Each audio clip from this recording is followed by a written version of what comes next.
Welcome to CISO Conversations EU Data Regulations. I'm your host, Kev Johnson. If you, like so many other IT and security leaders out there, are seeking ways to navigate the new EU data regulations, you've come to the right place. We're serving you insights and best practices from leading experts on data security on how the rollout of multiple data regulations within the EU is putting everyone's minds to the test. Today, we've invited Field CISO Richard Cassidy, Anu Bradford, Professor of Law at Columbia Law School, and Bronwyn Boyle, Chief Information Security Officer at PPRO, to discuss the importance of resilience and regulatory compliance as critical factors for organisations to manage their cyber threats and bolster cyber defence. We'll keep today's episode short, sweet, and to the point, but make sure you look out for the brain twister from today's episode and flip your ears forward when Anu and Bronwyn share their thoughts on the role of AI in finance. Enjoy. So first, I'd like to introduce our speakers. Anu, would you like to say hello and give us a brief background of who you are?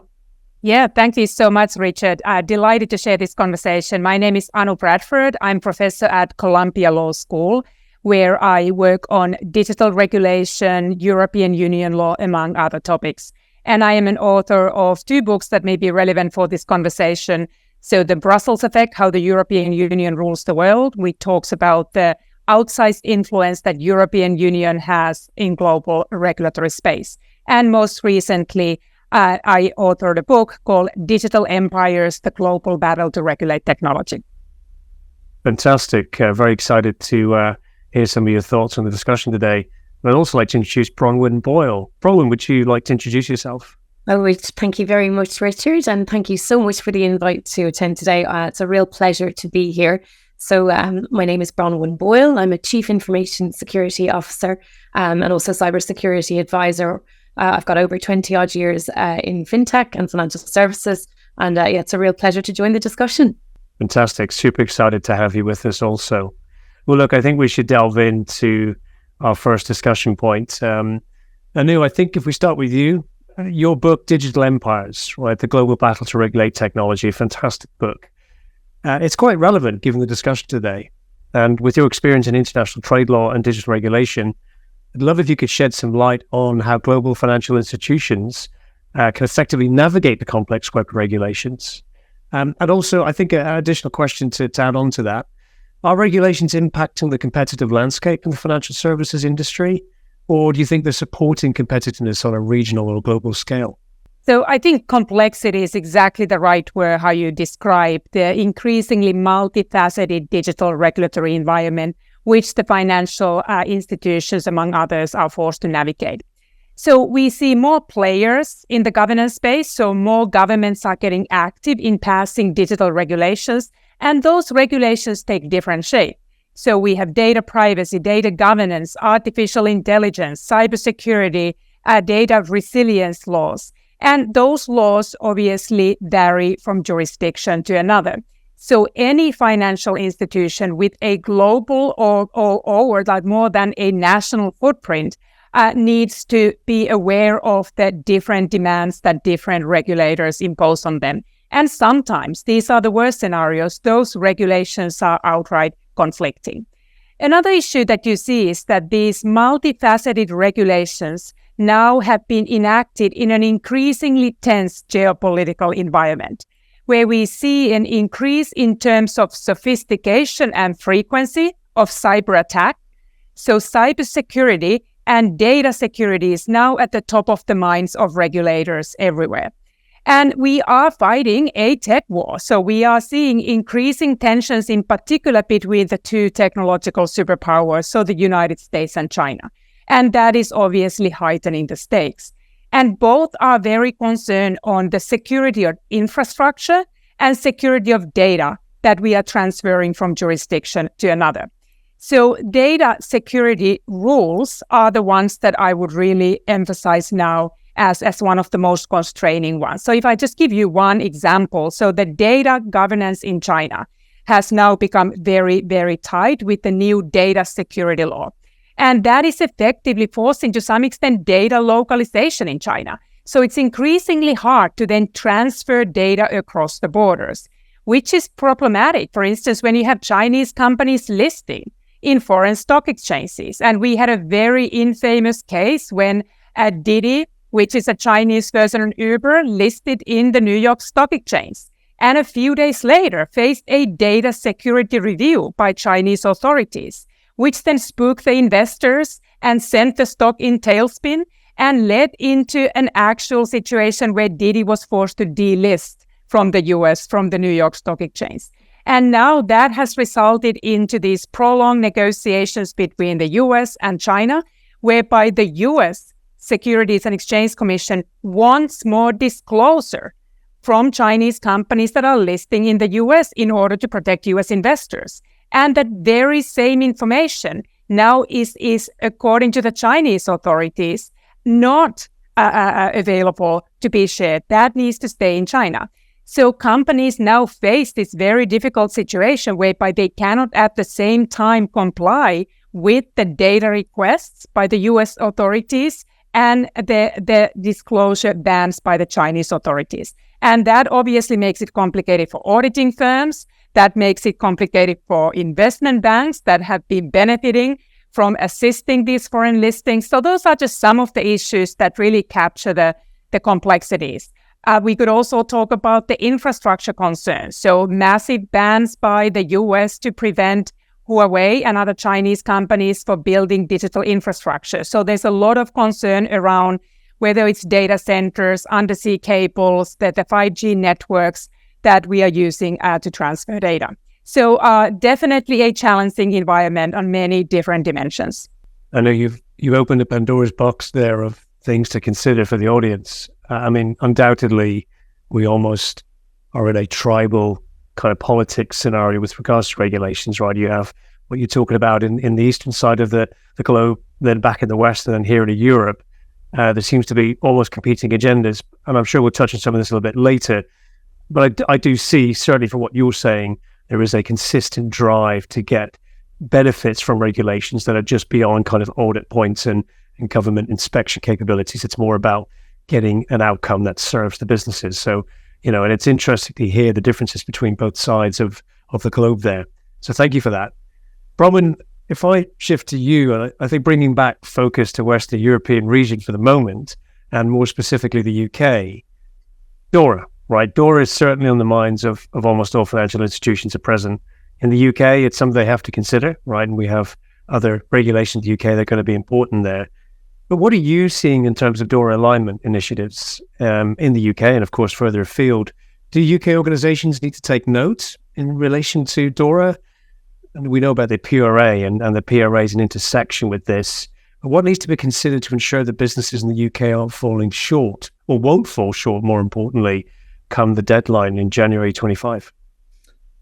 Yes, so, DORA is coming, and absolutely, yes, UK organisations need to very firmly take note. So we may be out of the EU, but that doesn't mean we're out of scope of DORA. In fact, it's quite a far-reaching piece of legislation, similar a little bit to how GDPR has had a kind of a global impact. So while being applicable to member states, it's also cascading down to those companies across the globe that are doing business with DORA-regulated entities within the EU. So that would very firmly cite it as a very, very strong point of relevance for UK companies in the financial services industry. And it's interesting if we think about that kind of cascading model. I think for me, DORA is representing a very kind of welcome step change for two reasons. I think one is, it's focusing on the financial services ecosystem as a whole. So your point there about moving away from audit points and generating value to business, it's also about generating value and kind of help and support to critical national infrastructure, national services, of which kind of an increasingly digitized financial services landscape is very firmly one. So that holistic approach, I think, is a real differentiator, and it's where kind of that regulation of kind of technology firms is really kind of stepping up a gear. I think the other piece as well about DORA and its applicability here in the UK, it's helping us drive towards that assume breach mindset. So it's helping us really think about how we can sustain service, how we can detect, respond and recover to cyber events that may be systemic across, a kind of a global now kind of digitized financial structure. So I think those two-step changes are I think needed and welcome, and again very much in my view kind of replicate what we're seeing in terms of the current attack landscape. So, we have seen over the last few years, multiple very highly impactful financial services and broader kind of supply chain incidents and software supply chain incidents. From SolarWinds to, this year's Move It, all of those have had very far-reaching effects for organizations. And indeed, I think that threat vector is expected to deteriorate further with, I think they're quoting around $6 billion of dollars of losses, directly attributable to supply chain compromise by 2025. That's a big number. That's a scary number. And it's why we need legislation like DORA to try and kind of help, again, bring everybody within the ecosystem who performs a critical role up to a consistent base mark and benchline of control. Now, I think with our UK hats on again, I think the good news is for a lot of companies that have fallen under the PRA's regime and who are already kind of supervised or kind of are adhering to existing regulatory constructs, a lot of the good work has been done already. This is about kind of alignment and kind of maybe an uplift rather than a wholesale kind of new set of requirements. So a lot of the work that's been done, for instance, around CBEST testing, around kind of penetration testing of services and that resilience piece, a lot of work that's been done on the EBA outsourcing guidelines in terms of management of third parties. All of these are very, very useful foundations that can be augmented. Where I do think there's possibly kind of a bit more to do is for those organizations that haven't previously been subject to regulations, either because they're at a different kind of vector point in the financial services landscape. So those companies that maybe wouldn't have had that much scrutiny, the crypto asset firms, the crowdfunding firms, some of the more bespoke investment firms, they are now very firmly in sights, and this may be newer to some of those types of organization. And likewise, the providers of ICT, so information communication technology service providers, who again are kind of fundamental to the backbone of our digitized services, they are now falling in scope and indeed will be potentially supervised by those regulatory bodies in the EU should they be material enough. So that is a big change, and I think again we all need to kind of keep an eye on the clock. 2025 seems very, very very far away, but it will be on us in a heartbeat. And again, I think I'm getting flashbacks to the GDPR compliance piece for, it was always on our worry sheets, but wasn't always matched with kind of a coherent execution delivery mechanism. So I think, for those companies where it is new, I think they need to make sure that they are, rolling up the sleeves and getting involved, because it will be January 2025 before we know it. Yeah, absolutely. I think what's interesting, if to some of Anu's points previously and yours there, a lot of these regulations, there's significant crossover.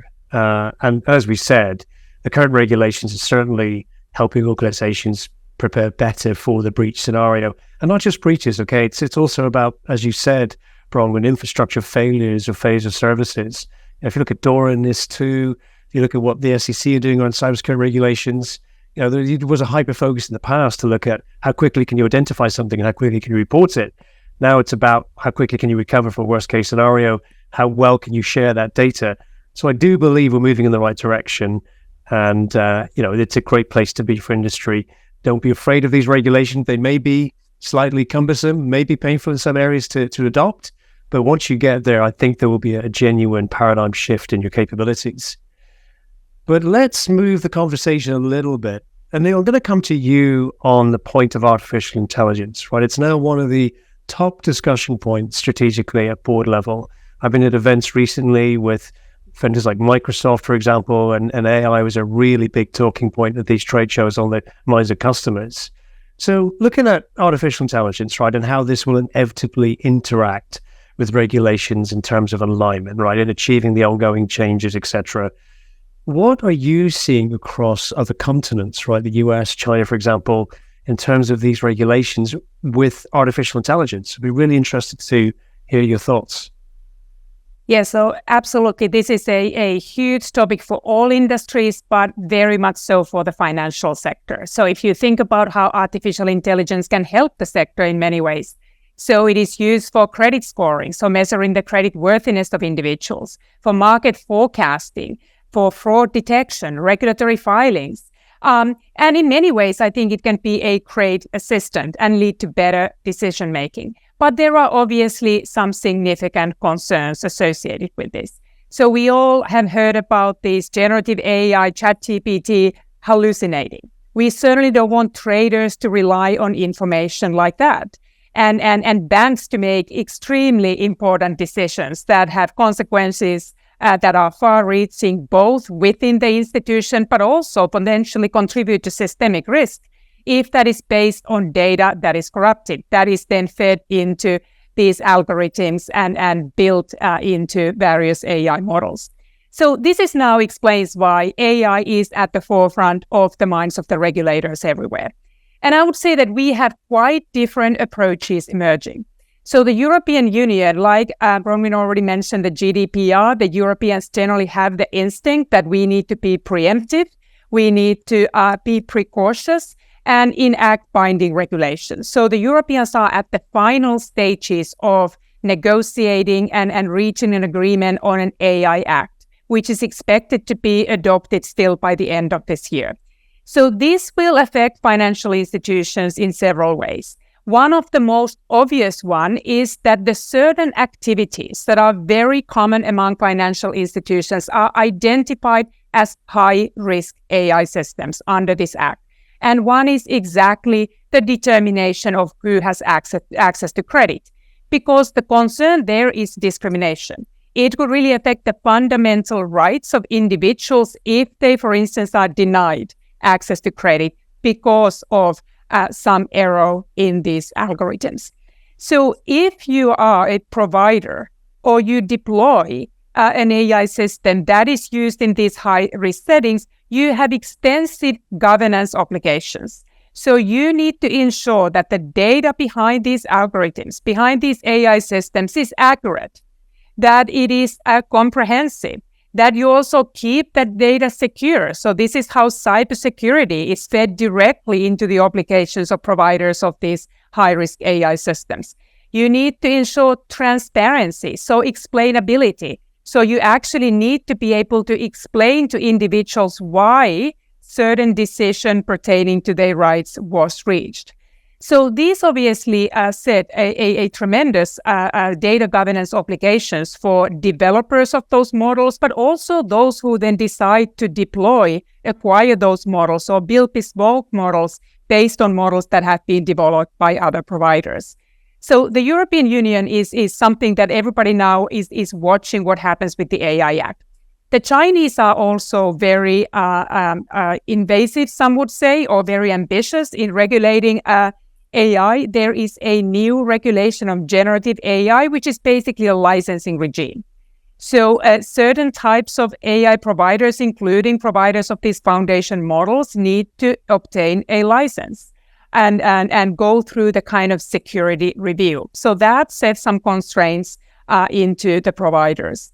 And then the Americans, they have much more of a market-driven approach here. So we have seen the government extract voluntary commitments from the leading tech firms that are also leading providers of AI systems.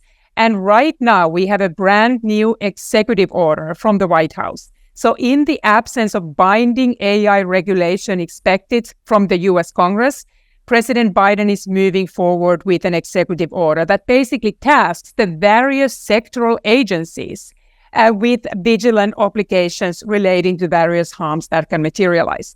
So as opposed to this more comprehensive horizontal approach in the EU, where the same regulation applies to financial industry and other sectors, in the US, it is really more sector-specific.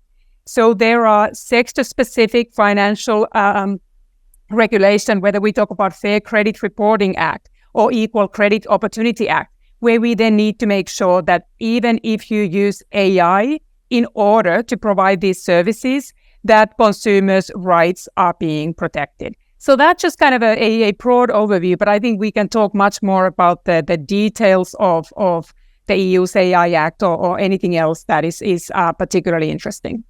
Anu, Bronwyn, been absolutely fantastic and an honor to have you both on our data security talks. I really hope for those that have watched this, you've taken away some really interesting points. I know I certainly have. And I want to thank you for your time. Many thanks indeed. Thank you so much for having us. Okay, that wraps up today's episode of CISO Conversations, EU Data Regulations. For more insights on navigating data regulations, join us next time for a second round with Anu Bradford and Bronwyn Boyle to further discuss the importance of resilience and regulatory compliance as critical factors for organisations to manage their cyber threats and bolster cyber defence. Rubrik is on a mission to secure the world's data. We help organisations uphold data integrity, deliver data availability that withstands adverse conditions, continuously monitor data risks and threats, and recover their data when they're attacked. Make sure to hit the subscribe button so you don't miss out on future episodes. See you next time.